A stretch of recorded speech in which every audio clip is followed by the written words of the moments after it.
Bismillahirrahmanirrahim. Assalamualaikum warahmatullahi wabarakatuh. Waalaikumsalam warahmatullahi wabarakatuh. Jamaah. Yeah. Oh jamaah. Yeah. Alhamdulillah. Alhamdulillahirabbil alamin. Allahumma sholli ala sayidina Muhammad wa ala ali sayidina Muhammad. Rabbis shrahli sadri wa yassirli amri wahlul 'uqdatam min lisani yafqahu qouli. Shadaqallahul azim. Jamaah Islami Tinda yang dirahmati Allah, masyaallah, alhamdulillah. Hari ini kita bertemu lagi di Islami Tinda. Mudah-mudahan yang di rumah selalu Allah jaga dalam keadaan sehat walafiat semuanya. Yang lagi sakit insyaallah diberikan kesembuhan buat semuanya. Amin amin ya rabbal alamin. Sebelum kita mulai hari ini ya dengan tema kita pagi hari ini, kita akan melihat terlebih dahulu sebuah berita viral tentang tragis siswi SMP dilecehi hingga dibunuh oleh teman dan mantan pacar sendiri. Nauzubillah summa nauzubillah. Ini dia tayangannya. Innalillahi wa inna ilaihi rajiun ya Bu ya. Iya. Ya Allah. Ya Allah, nggak habis pikir Pak Ustadz sama anak-anak zaman sekarang. Aduh astagfirullahaladzim, nauzubillah. Iya. Semoga nanti tidak akan terjadi dengan Iya, anak cucu-cucu ya kita zaman ampun, sekarang. amin, amin. Ya Allah, Gak masih gitu. kecil begitu bisa nekat Iya, begitu ya. gitu. Tidak pikirannya apa kayak kita dulu waktu masih kecil kayaknya mau melakukan sesuatu yang salah aja kayaknya takut banget ya. Iya Pak Ustadz, jangan Ya sampai kayak Allah. gitu. Coba lihat belakang ibu ada siapa itu. Bu, lihat itu tuh. Iya. Ada Pak Ustadz. Iya lagi ngomong. Perkenalkan nama dulu. Iya. Iya, ibu namanya Jamaah siapa? yang di rumah lagi nonton gitu. tuh. Ayo perkenalkan Oke. namanya. Ibu namanya siapa dari Majelis Takliman? Oke, siap. Dari Nurul Huda. Nurul Huda, daerah? Daerah Kapringan, Kerangkeng, Indramayu. Indramayu. Iya. Namanya ibu? Nama saya Haji Tasirah. Haji Tasira. Haji Ibu Tasira. aja. Iya. Ibu aja dengerin. Gimana? Ibu aja kan mewakili semua jamaah yang di Iya, rumah. iya. Perihal tentang tayangan tadi. Mudah-mudahan jadi pembelajaran ya Ibu aja. Iya, Pak supaya Ustadz. buat generasi berikutnya nih akibat Iya. ini merusak masa depannya mereka. Nauzubillah summa Iya. nauzubillah. Dan Ustadz. menghilangkan nyawa seseorang itu kan dosanya sangat besar. Bagaikan membunuh semua manusia. Iya Pak Karena Ustadz. seorang anak itu kan pasti akan bergenerasi dan punya keluarga. Iya. Makasih banyak ya Bu. Iya Pak Ustadz, semoga semuanya tidak akan terjadi Ya Allah dengan cincinnya empah. Iya, anak makanya cucu gini kita dia. Pak Ustadz. Iya. Makanya dia begini, semoga jadi gitu. Semoga, Iya. gimana? Makasih banyak Ibu Haji ya, Oke, makasih. makasih. Boleh duduk Ya. Ibu, ya makasih banyak. Saya pegang mic-nya Ibu ya. Silakan tepuk tangan dong. Ustadz mohon izin penjelasan Iya. sedikit Ustadz nih. Izin Habib dan Ustaz Sam. Baik kepada semuanya, Masya Allah Tabarakallah. Ngapain berdiri di Saya situ? nemenin Bapak. Aku kan Bapak- bertausiah dulu. Oh iya, Bapak temen ngobrol aja udah. Seorang muslim bisa mengontrol pikirannya dan jiwanya agar tidak melakukan hal negatif. Karena muslim itu bermakna tunduk patuh. Muslim. Muslim tunduk patuh dalam hal kepada semua aturan. Sementara muslim dalam kategori pengertian untuk sesama memberikan keselamatan. Jadi kalau orang mengaku muslim, maka dia harus mengontrol pikiran dan jiwanya supaya tidak supaya bisa memberikan keselamatan dan tidak mengganggu buat orang. Mengaku muslim itu sesuatu yang ibaratnya pengakuan bahwa saya adalah seorang muslim. Tidak mungkin orang bisa celaka disebabkan karena perbuatannya. Karena seorang muslim itu senantiasa membawa kesucian. Amin. Masya Allah. Kesucian. Muslim itu senantiasa taubat. Muslim itu senantiasa bermuhasabah. Dan seorang muslim itu senantiasa melakukan kebaikan. Nah ini Masya Allah, tabarakallah buat jamaah Islami Tinda yang dirahmati Iya. Allah. Seharusnya memang kita ini sebagai muslim ini nggak ada tuh yang melakukan hal-hal Nggak negatif. ada. Makanya karena gini, membawa nama agama sebenarnya. Benar. Mungkin kriteria apa?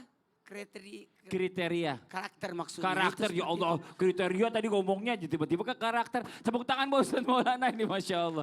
Kayak jebakan Batman nih ya. Jamaah. Masya Allah ya, setiap manusia pasti diuji sama Allah. Betul apa betul? Ibu-ibu coba saya tanya Bapak juga nih semuanya. Pernah nggak mengalami musibah? Pernah ya Bu ya, pasti ya Pak ya. Nggak mungkin manusia hidup nggak mengalami musibah. Cuma ketika musibah datang, apa yang harus kita lakukan? Apakah bersedih? Apakah sabar? Apakah ada lain yang kita lakukan? Atau mungkin dengan kita lakukan ini bisa jadi hilang musibah kita. Nah, apa tuh? Masya Allah. Coba hari ini kita bahas sama-sama, mudah-mudahan jadi pelajaran buat kita semuanya. Hari ini kita bahas tentang musibah tidak akan pergi tanpa ini. Tema kita ini Masya Allah. Tepuk tangan dong Bu, Pak. Sebelum kita lanjut mendengarkan tausiah dari guru-guru kita lihat lagi sebuah video viral lagi ya tentang seorang ibu tega hilangkan nyawa kedua anaknya. Nauzubillah summa nauzubillah. Ini ditayangannya. Innalillahi wa inna ilaihi rajiun. Ya ampun, mudah-mudahan ya. Ini tega banget nih pelakunya. Semoga orang tua sekaligus pelaku diberikan hukuman yang setimpal. Amin. Baik di dunia maupun di akhirat nanti. Masya Allah. Habib izin Bib. Ya Allah, kadang-kadang yang namanya kita sebagai manusia ini suka confuse. Confuse bahasanya. Apa tuh Tahu gak Ustadz Maulana confuse? Apa? Ya menurut Bapak. Menurut Bapak orang nanya. Ya Bib ya, suka bingung, nggak tahu membedakannya. Apakah musibah yang Allah berikan ini jangan-jangan azab, mikirnya gitu. Nah terus bagaimana nih Bib nih, bagaimana cara membedakan yang Allah berikan ini kepada kita ini musibah atau azab? Mohon izin penjelasannya. Yang terhormat guru kita, tepuk tangan buat Habib Nabil Al-Musawa. Fadhal Bib. Izin Ustadz Maulana, Ustadz Syam juga, dan juga seluruh para guru, kaum muslimin muslimat dimanapun berada. Assalamualaikum warahmatullahi wabarakatuh.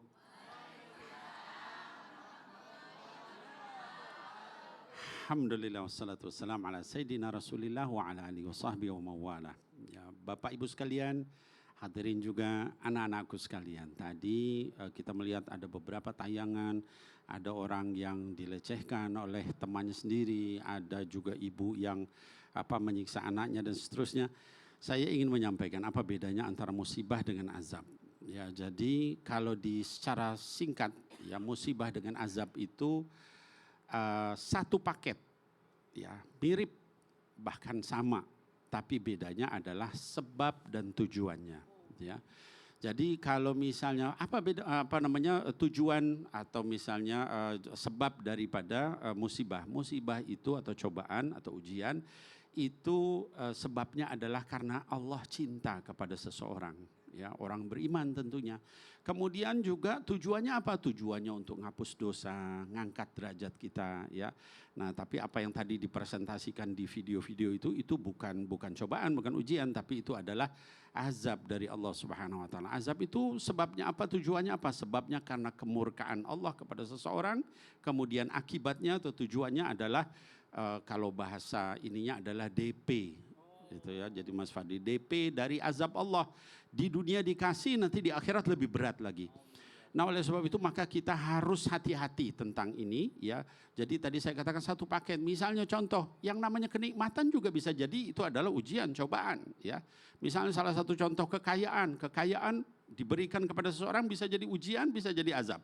Diberikan kepada Nabi Sulaiman jadinya ujian, ya, maka diberi kekayaan luar biasa sampai istananya lantainya itu dari kaca, saking luar biasa kekayaan beliau. Tapi itu adalah ujian dari Allah, maka dia katakan hada min fadli rabbi, ya. Tapi ketika diberikan kepada Qarun itu jadi azab, gitu ya.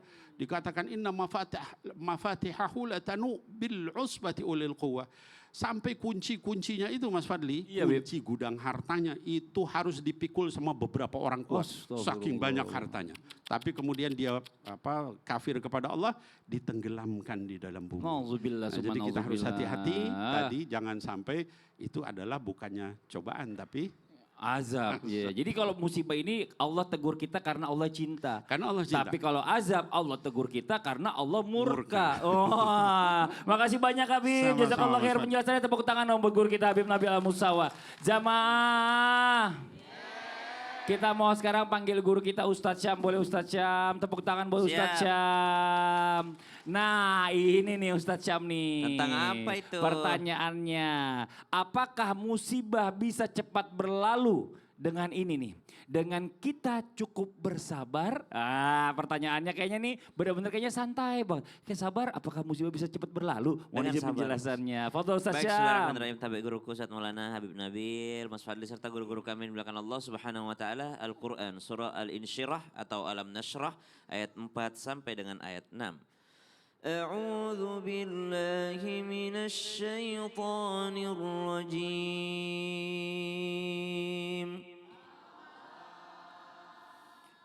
ورفعنا لك ذكرك فإن مع العسر يسرا إن مع العسر يسرا. Sungguh bersama dengan kesulitan itu Allah sediakan kemudahan. Sungguh bersama dengan kesulitan itu ada kemudahan dari Allah Subhanahu wa taala. Tapi kemudahan itu hanya terlihat dan terasa oleh orang-orang yang sabar. Sampai kapankah ujian itu ada? Sampai kapankah musibah itu ada? Maka dikatakan hatta yalqallah, sampai berjumpa dengan Allah Subhanahu wa taala, wa ma alaihi khati'ah, dan sampai berjumpa dengan Allah tanpa sedikit pun kesalahan dan dosa disebabkan karena ia bersabar atas ujiannya. Jadi ternyata sabar itu bukan menghilangkan ujian, tapi sabar itu justru menghilangkan dosa ketika diuji, menghilangkan dosa ketika diberikan sakit, menghabiskan seluruh kesalahan dan dosa ketika diberikan ujian oleh Allah Subhanahu wa taala. Dan kekuatan yang diberikan oleh Allah bernama ini nih, apa itu? Sabar. Apa yang membuat Nabi Ayyub alaihissalam kuat dengan sakitnya? Yaitu kekuatannya adalah sabar. Apa yang membuat Nabi Musa kuat menghadapi Fir'aun? Kekuatannya ini nih, apa itu? Sabar. Apa yang membuat Nabi Nuh kuat dalam pelayarannya bertahun-tahun di atas kapalnya, meninggalkan kampungnya? Subhanallah, kekuatannya ini nih, apa itu? Sabar. Semua ujian hidup itu terasa lebih mudah dengan kekuatan ini nih, apa itu? Kekuatan sabar. Masya Allah. Jadi ujiannya tidak hilang tapi tidak terasa, dan menjadikan ujian itu berpahala besar di sisi Allah. Masya dengan Allah. kekuatan sabar. Kekuatan sabar Karena ini ternyata iya. bisa membuat seolah-olah musibah ini cepat berlalu gitu ya Ustaz Syam ya. Ajabal li amril mukmin, menakjubkan urusan seorang mukmin. Kalau ditimpa kenikmatan dia bersyukur, kalau ditimpa sesuatu yang tidak disenangi dia bersabar. Apakah musibahnya hilang? Tetap ada, tapi pahalanya yang bertambah, dosanya hilang. Masya Allah, tepuk tangan buat Ustaz Syam. Makasih banyak Ustaz Sama-sama. Syam. Mudah-mudahan itu yang lagi kena musibah denger ini jadi nggak apa stres ya. Jadi justru Masya Allah, Alhamdulillah bersabar. Akhirnya banyak dapat pahala dari Allah Subhanahu Wa Taala, digantikan sesuatu yang indah nanti di surganya Allah. Amin. Selanjutnya nih, saya bacakan dulu ada pertanyaan masuk dari sosial media ya, Islam itu indah, dari @Ian Warcipto. Assalamualaikum, lapor Ustadz. Waalaikumsalam warahmatullahi lapor, aku wabarakatuh. datang nih. Ini main lapor nih. Ustadz, ini benar-benar musibah. Gawat Ustadz. Oke. Uang saya selalu disimpan di saku celana saya, selalu hilang. Setelah saya selidiki, Ya. ternyata istri saya yang ambil Allah. katanya. Saya mau marah, tapi malah saya dimarahin balik karena Kok katanya itu kan kewajiban suami. Padahal uang saya kumpulin buat mancing Ustaz. Aduh. Diingatkan kepada semua suami dimanapun berada. Nah, Bahwa ingat, ada kewajiban suami yang namanya memberi nafkah. Apa itu nafkah? Kebutuhannya istri. Inilah akibat kalau pelit. nah loh. Inilah akibat kalau pelit. Maka kebutuhan istri ngambil sendiri di kantong celananya. Nauzubillah. Hobi boleh, Iya. tapi jangan pelit sama istri. Masa gara-gara pengen mancing terakhir tidur di joran di empang gitu ya kan. Emang enak. Nah. Ini nih pelajaran buat kita semua. Dengerin, ada 5 bapak-bapak. Ini kenapa bapak-bapak 4 kesini, yang 1 ketinggalan. Jangan-jangan bapak yang traktir semua. Oke, buat jamaah Islam itu yang ada di rumah jangan kemana-mana dulu ya. Kita masih akan lanjut lagi ya membahas tema kita pagi hari ini. Mudah-mudahan yang mengalami musibah cepat berlalu, bahkan musibah ini terasa ringan buat kita ya. Kenapa bisa terasa ringan? Nah, Mau tahu? mau dong. Musibah itu bisa terasa ringan jikalau titik-titik. Ikuti terus Islam itu indah setelah tayangan ini. Ayo, Ya. Jamaah. Yeay. Oh jamaah.